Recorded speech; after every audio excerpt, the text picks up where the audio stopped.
Captain Report starts now. What's up, guys? This is your Ask Mike edition here on this Monday here as we talk more about Razorback athletics, and we got to bring you some good news here. We got to talk about, the fact that so many people are so excited about what Sam Pittman brings. Great personality. We'll get into football a bit more, Mike.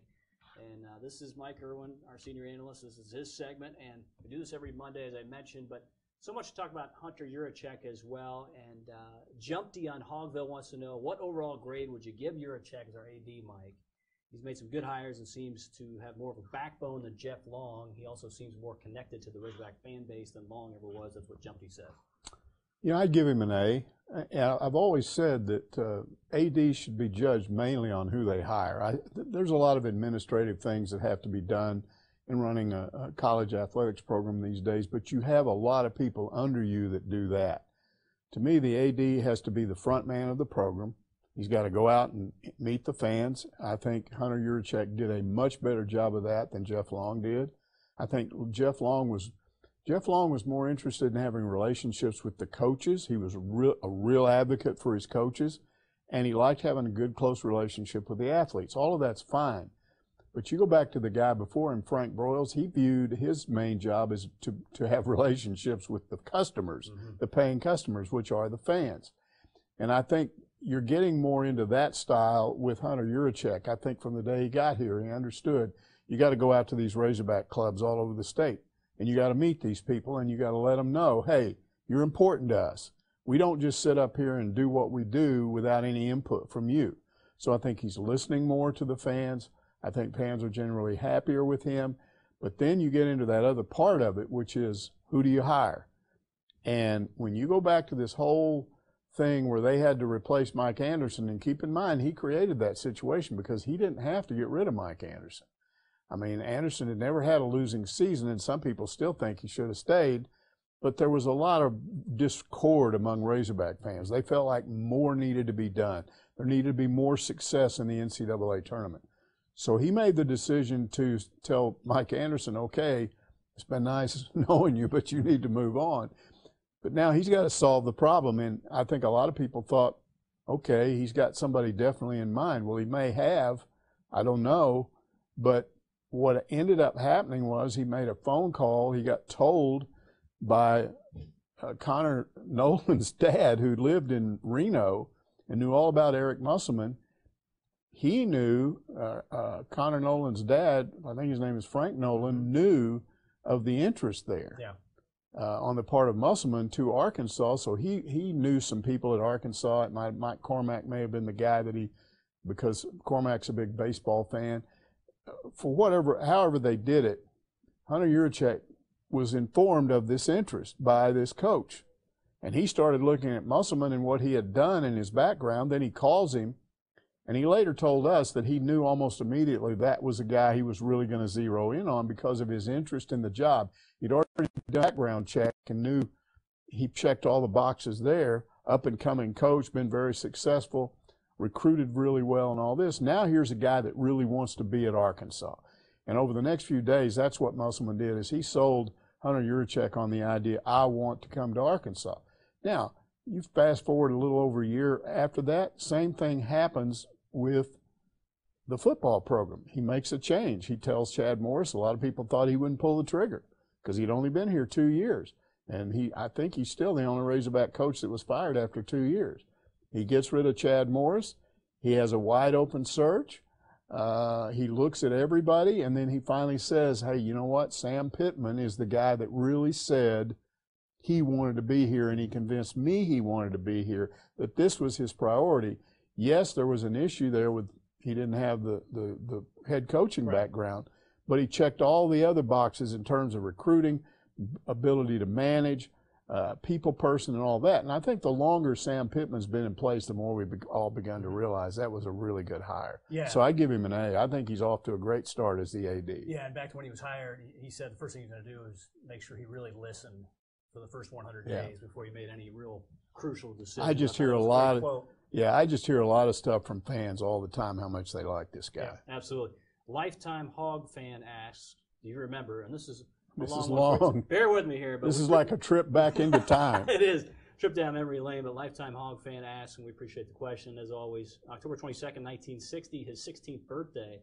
Arkansas, Ole Miss at War Memorial in the capital city. Ole Miss ranked number 1, led by All-American QB Jay Gibbs. Arkansas had their own All-American, undersized linebacker Wayne Harris. Harris played his heart out that night. The game comes down the final seconds. It's tied at 7. Ole Miss attempts a field goal, split the uprights, but timeout had to be called before the kick.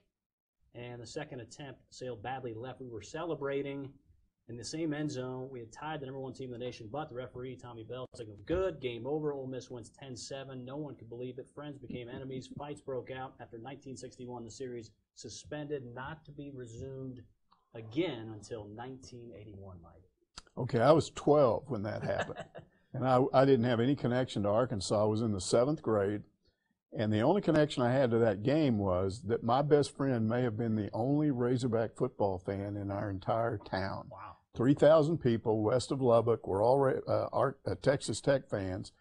And my buddy's this Razorback fan. And he comes to school the next day, and he's just bending my ear about this. I can't believe that. What is that guy blind? And all this stuff. He's all mad and telling me about it.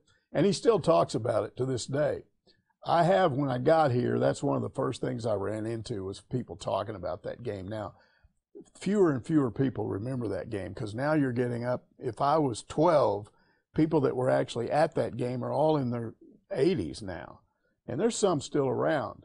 But I remember talking to fans who said, I was in that end zone, in the stands. And there was no question the field goal was wide. He should have been run out of town on a rail and never been allowed to referee again. And the guy's right. I mean, they didn't play them again for years. There was a lot of bitterness over that. So that's a game that, fewer and fewer fans remember, but those that were there, they sure remember it. Yeah, absolutely. Pork Soda wants to know, have you had a chance to talk with any of the football staff? Has the program been completely shut down, or are the coaches still recruiting by phone, et cetera? Yeah, we had a really good conversation with Sam Pittman on Friday, and that was a lot of us in the media got to ask several questions. But the gist of it is, yes, it is shut down. Up until through last week, the coaches had still been coming to work and talking among each other, but he indicated Friday that this week they were already experimenting with a thing this week where they could just Skype and do their phones, do their meetings through their phones or FaceTime or whatever they're doing. And then he also indicated that they'd been doing that all along with the players. The players are scattered. They've basically been told wherever it is that you feel like you need to be to do your schoolwork, that's where you need to end up, whether it's stay here in Fayetteville in an apartment, go back home with your family. And we know that some athletes have gone out of state back to where their families live. But he said each position coach is still staying in touch with all of their players. And again, FaceTime or however you do that, because I don't do that myself. My wife does that all the time. I tell her, I said, look, people I talk to, I don't need to look at them. I thought you were regular on that. They're all my age. I don't want to look at them. I just listen to what they have to say. But however you do that, they're in touch with these athletes.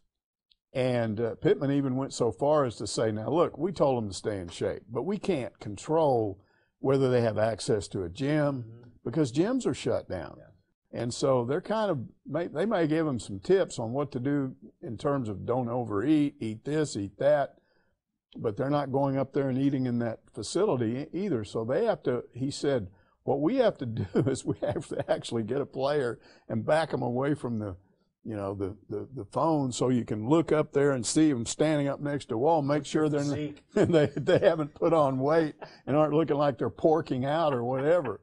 But it's pretty crude, but everybody's facing the same situation. So, I think he's doing the best he can right now, and I'm personally confident this thing's going to kick back into gear here before too long. I don't think you can shut the whole country down forever. The economic effects of this would be too severe, and I think once President Trump comes back in and says, okay, we've done this, we needed to do it, but now let's get everybody back to work and let's start functioning normally again, except maybe in the areas where they still have the heavy problem like New York City, then I think you may see the NCAA come back at least by close to summer and saying, these guys can come back to their campuses and you can get them back in your program again. Some sense of normalcy is what Some they're getting at. sense. All right, you kind of touched on this, Mike, but Muskogee Hog Fan wants to know, can you discuss what workouts are being sent to the players to take the place of being on campus in person with the staff? Not only redesign physical workouts, but online learning of the playbook scheme and tests in that regard to ensure that they're all learning. Okay.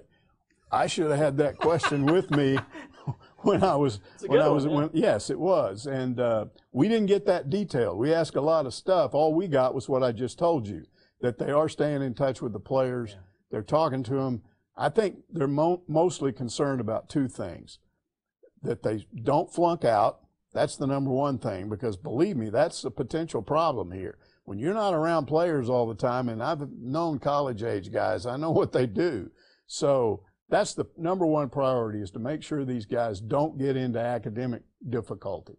The number two thing, like I've already mentioned, is make sure they sort of stay in shape. Mm-hmm. And then I think we didn't ask the part about any detailed workouts or mental sessions or whatever. The next time, we're going to be talking to some of these athletes next week, we believe. Some of them will definitely be football players, so we will definitely ask them, have the coaches been sitting down with you? Like if you're a defensive lineman, has your position coach talked to you about specific things, installing this new 3-3-5 offense, or whatever it's going to be? And are there things that you study? But I can't answer that question right now because we didn't ask it. I didn't get the impression it was that detailed, but it may be. Yeah, no, we're going to get the player's perspective next week, and that's great that you brought that up, because I was thinking of a couple of guys that he mentioned on Friday, Pittman that is. He mentioned Matteo Soli and his weight and kind of where they want him. Ricky Stromberg has put on some weight that they're really excited about. They're excited about his work ethic, in addition to a lot of guys that Pittman mentioned on Friday. Moving forward here, Hawaiian Hogster with several questions. Who are the grad assistant coaches for our football team? And I'll kind of lump these. What position or positions are they responsible for? Can you give us a little bit of their background as far as what college they attended and what positions they played there? Yeah, I'd love to be able to answer that question. Here's the issue. Right now, the university is shut down, the athletic department is shut down, so the people that work in sports information who disseminate that information to us, they're not there. For instance, if you go to the U of A football website right now, they just finally got the revised roster up for this fall. That's good. And they had to, I'm sure, work hard to do that. But there's no details on the coaching staff, specifically grad assistants and other support staff. So there's no way I can check on that right now. But as soon as we're able to get back with these people, and it will be when they post this on the website. At some point, I will keep that question in reserve. And at some point, I will go back and answer it. Because that information will be available. It will generally be posted on the U of A football website. The important part of it is the question about how important are these grad assistants, and it's huge. Some great college coaches started off as grad assistants. Mm-hmm. When I first got here, on Lou Holtz's staff, was a guy named Pete Carroll, and we all know what he ended up doing. And I can still remember him as this goofy-looking guy with the grin. He was just a kid. Taking us back, Mike. And he was running around all happy and jumping around like like he was the eager beaver or whatever. And then a guy named Ed Ogeron. He was here as a grad assistant. We all know what he did. So, yeah, these guys are important, and that's how some of these really good head coaches get their start. Yep. Good stuff. Lanny wants to know, do you think Mason Jones and Isaiah Joe will turn pro? What are the chances one or both will return? Well, Mason Jones indicated that his decision may come any day now. I don't think Isaiah Joe has indicated anything like that. Generally what happens is this. You get feedback. You go through your coach, and they've got a good one in terms of getting feedback from the pros, and they try to get feedback about where they'll go in the draft, and then a decision is made based on that. You're trying to guess about a guy like Mason Jones. On the one hand, I would say to myself, there's no way he can have the same kind of year next year that he had this year because the team's going to be different. They were so limited on their roster that he became this guy that just kept this program going. Mm-hmm. And he was huge, and he had the 2 40-point games and 6 or 7 30-point games. That's not going to happen next year. They're going to have too many players for that. So he won't have that kind of impact. But on the other hand, I'm not sure the NBA drafts you based on something like that. If he were to come back and be a part of a much better team that got better notice and worked on his defense some, because, I mean, he had to work so much on scoring that I think there's all kinds of things he could improve upon in terms of his defense. So come back, play another year, integrate into a team, and show the NBA scouts how you function instead of taking over a team and being the guy all the time, which was too much of a burden at times. We saw some games where he just really flamed out because it was just too much to ask him to do that every night. So personally, I would advise him to come back. I think he would have a better chance to go higher in the draft next year, but I don't get to make that decision. Isaiah Joe, you know, he could definitely be affected by the fact that he missed so many games. And that would be the logical thing if he comes back is, you know, I didn't play enough, and I still need another year. Yeah, with that right knee injury, and we saw just prior to the Auburn game, he had to have the surgery, and they lost all 5 games during that. But the short answer is, I don't know what they're going to do, but we may know about Mason Jones very soon. Yeah, because he did tweet something out about that yesterday, so we'll see with Mason Jones. Razorback Redneck asks, what's this I'm hearing about a college baseball season this summer? Yeah, that story just came out maybe this morning. Here's what I think's going on there. You remember this story about the fact that college baseball has twice, these coaches have turned down getting more scholarships, adding more scholarships. That's a case of the have-nots outvoting the haves. Yeah. There are schools out there that if you added more scholarships to baseball, they couldn't afford them. So they're perfectly fine with the 11.7 scholarships, and they get outvoted when you vote on whether to add scholarships to baseball. I think these are coaches that know that if you let all of these players come back and have extra eligibility, you've got an influx of guys you've already signed that also are coming into your program. You can't just tell them, hey, go away for a year. Right. You have to provide scholarships for them. So the only answer, if everybody gets another year of eligibility, the only answer is you have to add more scholarships for a while. Yeah, it's a numbers game. Now, you could get back to normal after 2 or 3 years maybe, but for a while you're going to have to have additional scholarships just to cover the guys that are in your program. You can't just tell them all to leave. Hey, we don't want you anymore. Get out of here. We can't afford the scholarship for you. So I think these are coaches that don't want that to happen, and so they see a solution to this, which is, hey, let's go sometime this summer and let's play the rest of the baseball season, which is essentially the conference season. Now, they still won't have a College World Series, but we'll play it out to the end, and then all of those guys will have used their eligibility, and we won't have to put up with this. What I think is more likely to happen is they won't do that, that the Major League Draft will be canceled. There's already been a lot of stuff about that the major leagues realize they've got a financial situation. If they cancel the draft for 1 year, they're going to save themselves a lot of money on bonuses to all these incoming guys. And so you could get guys like Casey Martin and Heston Kjerstad to come back because they're not drafted, because there is no draft, and then you start over and play next year as if it were this year. Yeah. So I think that's more likely, and I think Razorback fans would like that approach much better. Yeah, and you basically just answered the question from Curtis Kendrick, and appreciate that, Curtis. He said, DVH said he doesn't think we'll see some of our heavy hitters back. What's your thought on that, Mike? And you just kind of talked about it with Martin and Kjerstad. I'm just frustrated that we're not going to see Kjerstad this season be able to carry out, maybe be one of the top 3 hitters in the SEC average-wise, and maybe just collectively. And Martin, you know, had he been able to maybe shore up not striking out as much, it would have been a lot of fun to watch. But yeah, I don't want to give people false hope, but Dave Van Horn in his teleconference, which was it was last week, but it was before Sam Pittman's, he pretty much poo-pooed the idea that any of these guys that could come back. And he said that he expected there to be a draft. That was done in the morning. I can't remember what day it was, but it was done in the morning. By that afternoon, there were already stories out that the major league people were considering canceling the 2020 draft. It hasn't been decided. Nobody's figured out. I think a lot of it's based on how far back do you push the Major League Baseball season. But if they push that draft, if they eliminate that draft completely, I could see you getting players like Casey Martin and Heston Kjerstad back. Yeah. Isn't it amazing, though? There was all that talk about, you know, with regularity, when the draft actually typically takes place, you know, right. It's that Super Regionals, College World Series, kind of, you know, that time frame where everybody's kind of like, it's just a bad time for teams to have to deal with that, where individuals have such a spotlight on them. But now we're dealing with this, in the midst of this unprecedented time with the coronavirus. Yeah, and I think the main thing Dave Van Horn is worried about, based on what he said, was he doesn't want the draft pushed back, say, late into the summer. Yeah. Because that creates a situation like coaches, Norm DeBryan used to deal with this every year. You sign these guys, they've signed with you, letters of intent, but the draft is coming up. And they gave them all the way up until mid-August to decide. They allowed major league teams to negotiate with these players all the way up to mid-August.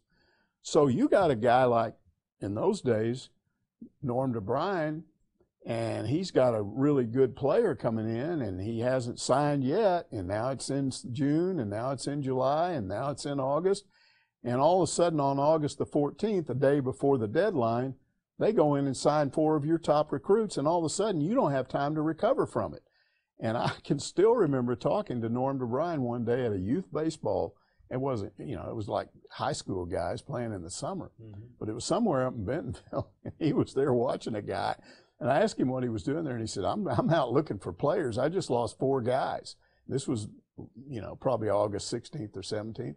And he said, I'm going to offer a scholarship to a kid that I didn't even consider. And he said, the only reason is he's a left-hander, and he's the only left-hander out there right now, and so I guess I got a left-hander. Yeah. So that was a bad situation in those days, and DeBryan doesn't want that, or Dave Van Horn doesn't want to go back to something like that this year. Yep, absolutely. When you're trying to line things up as far as your roster management and looking at right-handed pitchers, left-handed pitchers, whatever the case may be. Let's move forward. A couple more Hogville questions here. This is from Hog American Style. Did Sam Pittman say that the offensive staff may not have all of the offense installed by the first game? Isn't this the same thing that Chad Morris complained about? It's not the same thing. It may look like the same thing on the surface. Here's the problem Morris had. He had the first spring he was here, the second spring he was here, the first season, and still you get into the second season and you still don't have all of your offense in because they haven't learned the offense. What Sam Pittman is talking about is if they don't have any spring football, you have no opportunity to go out this summer with these athletes and teach them Kendall Briles' offense. So you start first week of August, and you've got till the end of that month before the season opener, and you have to install that offense. He said it may be, he said, I would favor, if we have some issues there, going slower and installing less of it initially so that we run it better. But he also added, even if we have to do that, we're still going to be effective. So he didn't offer it as an excuse. And there would be an excuse, in my opinion, if you had that situation. He'd have an excuse for not having it all installed. The word we get is that the Kendall Briles offense is much simpler to grasp than this Chad Morris, whatever that was, power spread, whatever they called it. One big difference apparently is there's not as much true option stuff. You get more reads. When Ken Hatfield was here, they ran the wishbone, but the quarterbacks didn't read the option. The plays were called in advance. It is very difficult. If you stop and think about what a quarterback had to do in Arkansas's offense, you're back in the shotgun. You got a running back right beside you. The ball is snapped. You got to look at what the receivers are doing and how they're being covered, and you have about a second to do that before you stick that ball in the running back's stomach and decide, oh, I better give it to him because it doesn't look good out there. Or if you think, I got something going out here, you pull it out. Now what do? You still got the option of running if you don't like what you see, but you're pretty much committed. And you got to do all that in a hurry. And they never had anybody that could do that very well. Now, again, I was told by coaches, and they're not going to tell you this while Chad Morris is still here. It's just not going to happen. But after he left, these are high school coaches that watched some of the practices. They said, look, what was going on there is he was trying to install that whole offense. And what they would do in practice is to run plays, trying to get everybody familiar with all the plays. But there was no correction. So if you did something wrong, it just stayed wrong. And I think what Sam Pittman is saying is, if we're installing this offense and we have a problem here, we're going to stop. And Kendall Briles is going to go out and talk to some people. Hey, you did this. That's not right. You should do that. And so you get more correction that way. And in the end, when you get on the field, you're not going to have the confusion that we saw. Now, look, all of us are going to have to wait until this coach, Sam Pittman, puts this team on the field this fall. That's only, at that point, that's the only way we're going to know if there are big differences between the previous staff and this staff. All I can do now is tell you what I think, and I think we're going to see big differences. I think I'm going to start right at pre-snap. I mean, let's just start right there, because essentially that was something that we saw overall that was a major issue as well. Exactly. During the Morris era, everybody's trying to line up properly, and just continually saw so many They were mistakes. constantly having to move people and penalties. Yeah. I mean, even the running backs, Rakeem Boyd, as experienced as he was, sometimes they had to move him around. Yeah, absolutely. So hopefully we'll see less of that. Yep. Okay, let's close with a couple here from Hogville. Will there be any kind of spring football at all? You know, that's a guess, and I can only go by what I'm hearing. When President Trump said yesterday, he made this little comment that caught my ear. He said, "Look, we can't do this forever. Yeah. This shutdown. At some point, we got to get our everything back to normal." And I think that's a signal that maybe in 2 or 3 weeks, this way we're doing things now, except for maybe the states where they're heavily affected. Because I've heard a lot of people complain, and why is Cuomo on all the time, and why is New York getting all this attention, and California and the state of Washington? Because those are where the hot spots are. Those are where the big problems are. And so if you get into a situation where they kind of keep the lockdown there a little longer, but you feel like the rest of the country is not in bad shape, you may see an easing of all this stuff. At some point, the NCAA is going to have to come back and address this. I don't know when this would be, but my best guess is maybe by the start of the summer, maybe by the start of June, you might see them come in and say, okay, we're going to allow you, and it could happen even a month earlier, but let's say it's June. We're going to allow you 4 weeks in the month of June.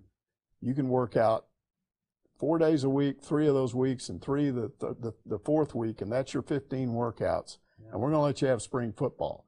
And then you have that. You teach what you have to teach, you take a month off, and then you come back. Here's the problem if you don't do that. There are some schools that already went through spring football. You are at a disadvantage to them.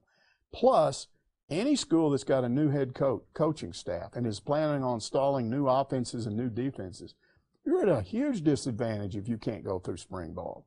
So I think that issue is going to be resolved, but I can't promise that it will be. Yeah, I'm interested in the numbers because Eli Drinkwitz at Missouri, for instance, he got 3 practices in and then it was halted. So, exactly. Not a lot of SEC schools got in to spring practice. So, again, with Arkansas, the situation, they never had one. None at all. So we'll see. Let's close here. How will the shutdown of college sports this spring impact attendance at college football games next fall? The basic thing that you want to say is that by the time college football arrives, people are going to be so fired up to see an actual sporting event again that they will just pile into the stadium, and it will be the best thing that ever happened to the attendance problem that Arkansas has. But you got to consider something else, and that is, what will the economic impact of this shutdown end up being by then? You've got people now that are unemployed. I don't know how many businesses will be able to reopen that have had to shut down right now. So we don't know what the economy is going to look like in September. If we're in a recession and you don't have the money available, people may stay at home. They may just say, well, we'll watch it on TV. I cannot afford those tickets. I cannot afford to do this. It won't be, in my opinion, because of the coronavirus. I think it will be economics at that time. If, on the other hand, this shutdown doesn't last much longer and you get everybody back to work and you get the stock market going back up and you get people employed and things like that, then you might end up in a situation where everybody's fired up. I want to go to the game. Let's go to the game. Yeah, I love sports. But I think that could go either way. I think it might hurt attendance. It might help it. Yep. Like they're all linked in that regard. Appreciate Ian Robb chiming in here. Anthony Westbrook as well. Curtis Kendrick, one more time, says Sam Pittman is a bad man. So he's excited. He is. And Larry Brown as well. Thanks, guys, for checking in here. A lot more during our on-air sportscast from Mike Irwin, as this is the Ask Mike segment. We do it every Monday. We'll see you guys. Thanks for watching this Pig Creel